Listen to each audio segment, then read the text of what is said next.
Pakistan green house gases में सिर्फ 1% से भी कम हिस्सा डालने के बावजूद क्लाइमेट रिस्क इंडेक्स में पहले नंबर पर मौजूद है, क्योंकि पाकिस्तान को कई सालों से एनवायरमेंटल लॉसेस का बुरी तरह से सामना करना पड़ रहा है। Overseas investors chamber of commerce and industry ने पाकिस्तान के लिए फौरी तौर पर क्लाइमेट फाइनेंसिंग का मुतालबा किया है। यह मुतालबा OICCI की तीसरी पाकिस्तान क्लाइमेट कॉन्फ्रेंस रिपोर्ट में सामने आया है और OICCI रिपोर्ट के मुताबिक सिर्फ 2022 में नेचुरल डिजास्टर से मुल्क में $30 बिलियन से ज्यादा के नुकसान हुए और अब मौसमियाती खतरात को कम करने और उनके नुकसानात का अजाला करने के लिए हर साल 40 से $50 बिलियन दरकार हैं।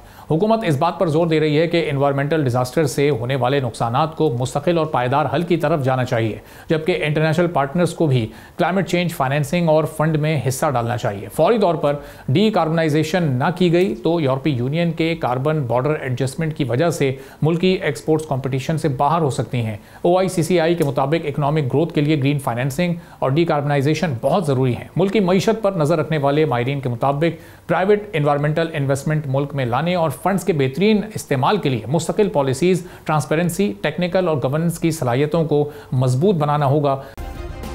सब्सक्राइब करें और बेल दबाएं ताकि कोई खबर रह न जाए।